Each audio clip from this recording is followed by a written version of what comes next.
Sued by the Debt Collector, the podcast is designed for people that are facing debt collection lawsuits and plan to represent themselves, but need some how to information or some direction. Our podcast provides education, we share stories, and we have guest interviews to help people through their situation. We focus on rebuilding community financially and emotionally. But you have to stay tuned.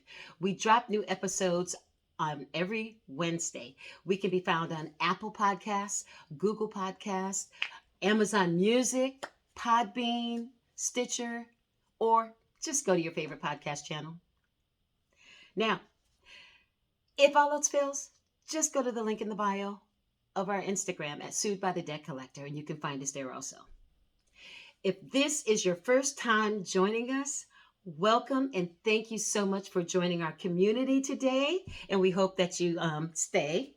And I'm going to ask you that if you could right now click that follow button. We always have great information. We'd love you to be a part of it every time. Anyway, the more people that follow us, the more downloads we have, the more awareness that we can create, the more exposure we get to be able to help other people. So unless they know that we are there, then there's no way that we're going to be able to help them. So your participation is free. So if you could just click that button right now, that would be absolutely wonderful. And for those of you that are already a part of the community, welcome back. This is Terry Jordan Adams. I am your host of Sued by the Debt Collector, the podcast, and I am so glad to be back. And in today's episode, we are going to talk about how we can implement a global virtual intervention. Yeah, you heard me. A global virtual intervention. Well, what the heck is that? So glad you asked. It starts with the New Year's goal. We have a really good New Year's goal this year. What we plan to do is to help 1,000 people avoid a debt collection judgment this year. Let me say it again. 1,000 people avoid a debt collection judgment this year. That is our goal. But hold on a minute. Happy New Year! Sorry. Last year was certainly a challenging year, but we survived and we made it to the other side. Give yourself a hand clap. Ooh, we made it to the other side. So congrats. So how did you bring in a new year? Did you go to a party? Did you stay home and watch the ball drop on TV? Did you shoot off fireworks? Pew, pew, pew. I'm a little silly today. Or were you counting sheep? Well, I can say I did none of the above. I was on a mission to use every minute of that last year that I lost track of time. Yeah, I'm special. But my husband's special too. He had to wake up to tell me Happy New Year. So I guess we are special together. We're a pair. That's, I guess, how it goes. All in all, I was grateful that the year was done. Now I have new opportunities to do new things in a new year with new goals and with new friends in the community. So I'm very excited about that. And like I said, we have really big goals for Sued by the Debt Collector this year. And we are excited for your participation. Thank you so much. But before we get started, I just want to tell you that today's episode is sponsored by our very own online course, SAP. SAP is Sued Accelerator Program. And it's our emergency course, and it was designed for those people that are short on time, but still need to answer or respond to their debt collection lawsuit. And this course is actually really special for me because it was it was created as a direct request of our and out of necessity for our community and our clients. So again, this is our emergency course, and we're really, really excited about that. And I say this every time I get on, but as you know, We are self-represented experts. We are the leading self-represented experts against debt collection, um, debt buyer lawsuits. So now, if you didn't know, I guess now you know. And if you go to our bio and Instagram, you can actually, the course is there also. There's a link there. So if you are in this exact situation, just go to the link in our bio at Sued by the Debt Collector. You can click on the link, you can get the course, and you can just get started right away. And so we just want to make sure that there's something there for you. But you know what? To be honest, this is not even our full course. Our full course has so much more information. It has a lot more information. There's a lot more information. But this is our emergency course that will help you do the job if you are short on time. So we want to make sure that we make that available. So anyway, so now let's talk about global virtual intervention. Sounds interesting, right? It is. Okay, so with global ver- glo- tongue, tongue, tongue, you know global virtual intervention, typically an intervention is associated with drugs and alcohol. But I am going to show you a different and more impactful way to use an intervention as it relates to this debt collection problem that we have. So, the first thing we need to do is to understand what intervention does. Not what it means yet, but what it does. An intervention is the act of interfering with the outcome. Let me say it again. An intervention is the act of interfering with the outcome.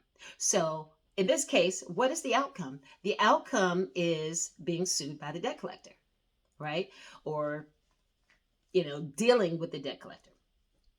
But in other words, you need to throw a monkey wrench in the mix. That's what we're here to do. We're going to throw a monkey wrench in the mix. So, well, okay, what does that mean? And then what is the mix? Well, I'm glad you asked. Over the past few decades, debt collection behavior has been despicable. Absolutely despicable. Just despicable. They make harassing phone calls. They send letters that are less than the complete truth. They don't respond to requests that you have a legal right to. And ultimately, many of them file frivolous lawsuits. Okay. So, let me give you a nugget. Let me give you something to think about. If the debt collectors had proper legal standing to do what they do, then why do they resort to deceptive tactics, harassment, and filing frivolous lawsuits full of misrepresentations? It would stand to reason that they could just stand on their own merit, right? Think about that. So, going back to what an intervention does, an intervention interferes with the outcome.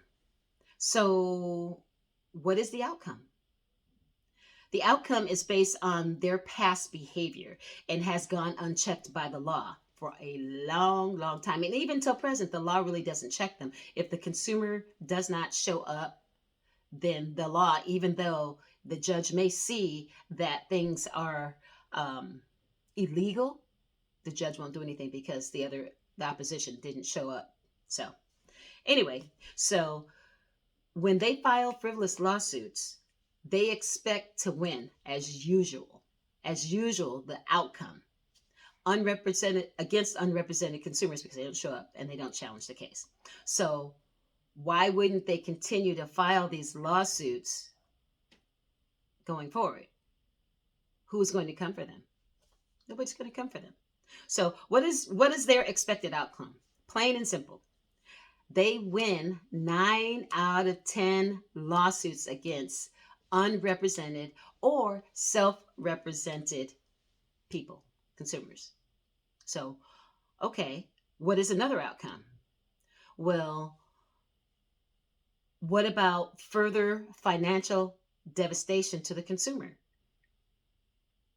If they get a judgment, then, they can have their wages garnished and some other things can go on.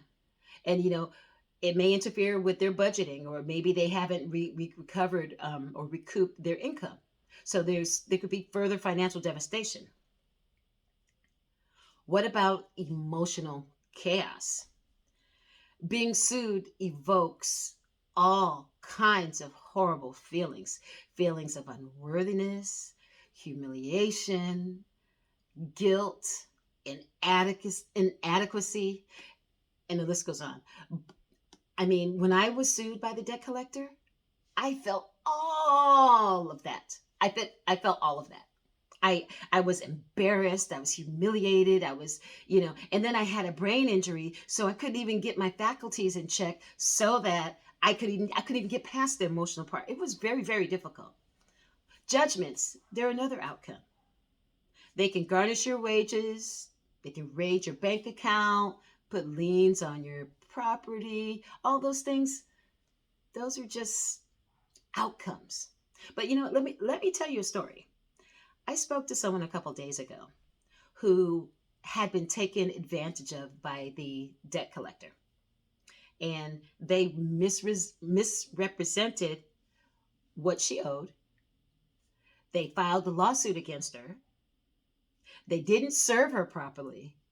In fact, literally, the paperwork was thrown on the ground, and at some point, a relative found the paperwork. Okay, literally, the relative eventually found the paperwork, but the collector went to court, filed for a request for default judgment. The order was granted, and they chose to put a lien on her property.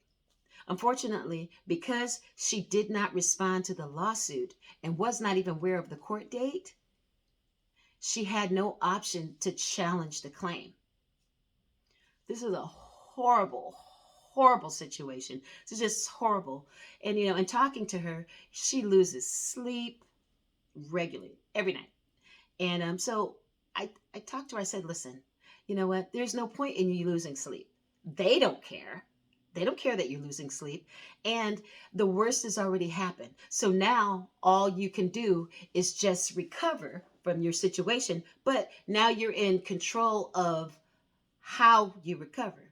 So, I just told her, I said, look, focus on you, focus on getting your life back together, focus on getting yourself back on top, back in check. And then when you're ready to deal with them, then, you can decide, you can declare your terms. That's basically what I was telling her. So, I thought that was really important because there was no point in her not sleeping because nobody cared but her. And that's not right. So, but unfortunately, her situation is not uncommon. It's far, far from being uncommon. And this is what the debt collectors do. They count on being able to take advantage of quick wins. So, this is the type of outcomes we plan to change this year. Yep, this year. Yep, this year. So this is the kind of outcome we plan to change this year. And it may not be easy and it may not be quick because not enough people are aware that we're here. I wish I could just shout from the rooftop on top of a building, hey, sued by the debt collector. We're right here. But can't do that. So anyway, people need to know that they are not alone. And they need to know that there's a community and there's solutions for this very problem. Like I said, this is not an uncommon problem. So the question is, how do we interfere with the outcome? Well, I'm glad you asked. It starts with understanding how to implement an intervention. So what does that look like? Well, it looks like this. It is an organized attempt by many to get someone to seek help with their traumatic event or crisis. Let me say it again. It starts with understanding. It starts with understanding how to implement. Oh my God.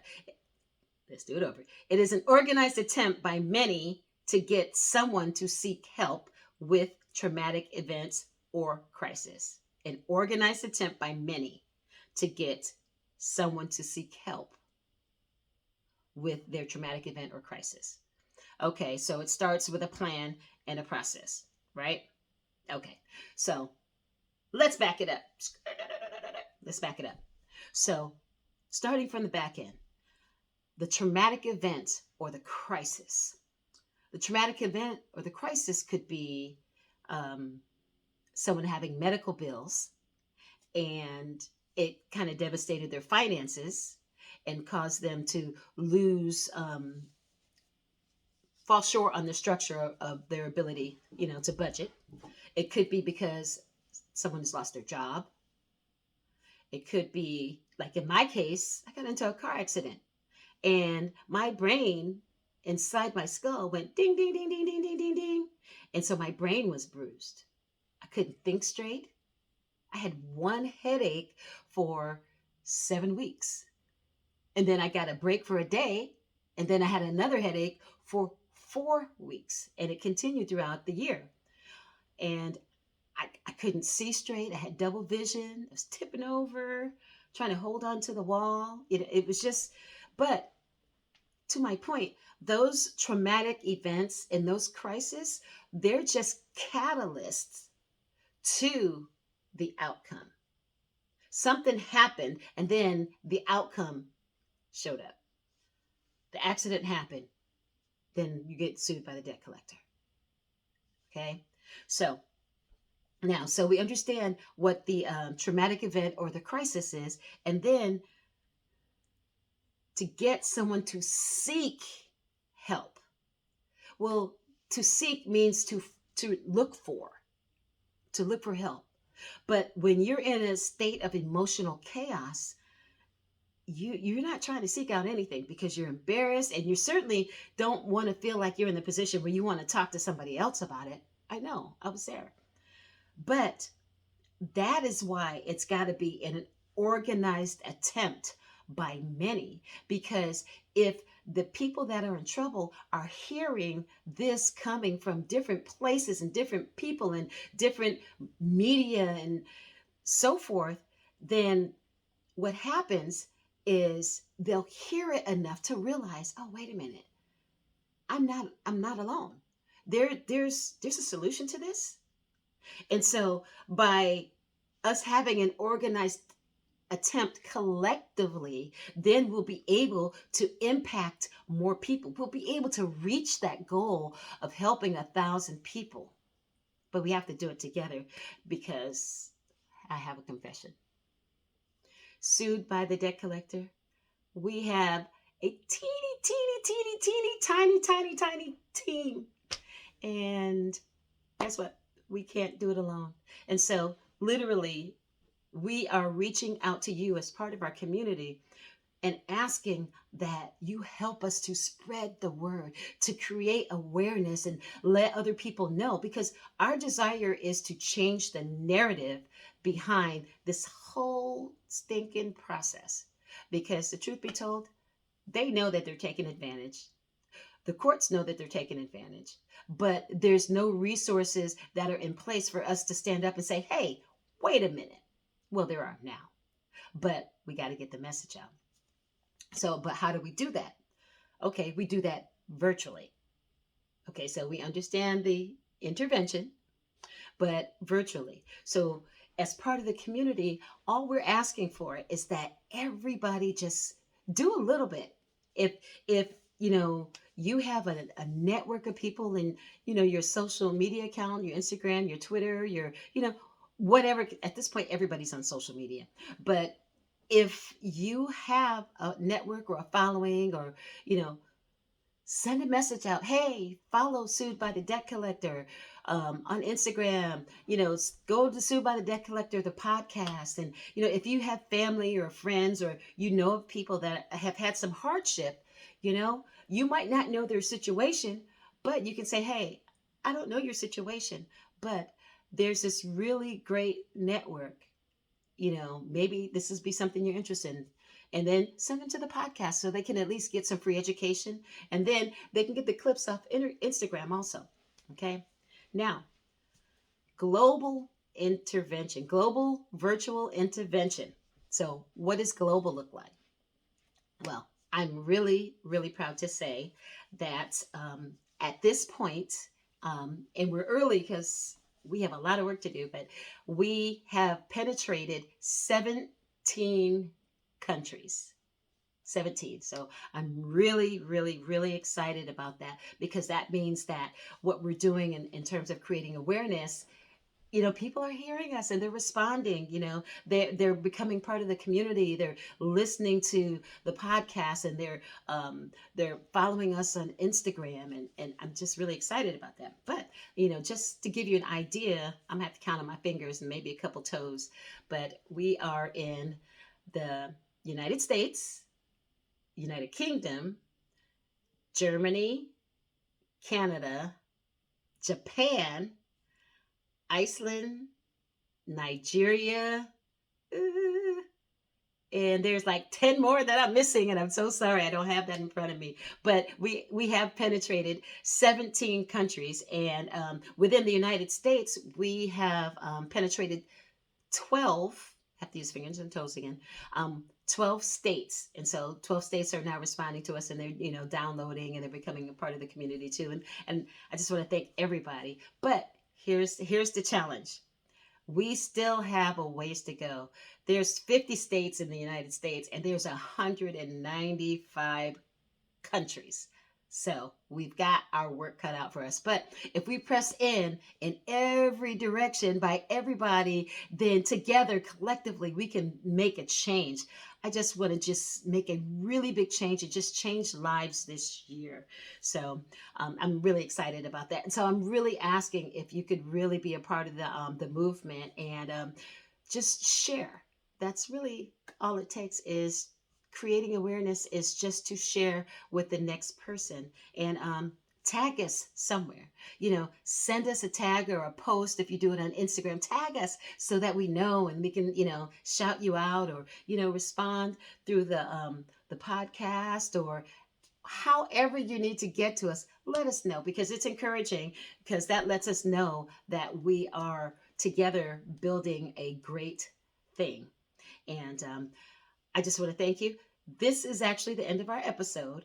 And just remember, our goal this year is to reach 1,000 people and to help them avoid a debt collection judgment. And we want to continue to spread awareness throughout the world.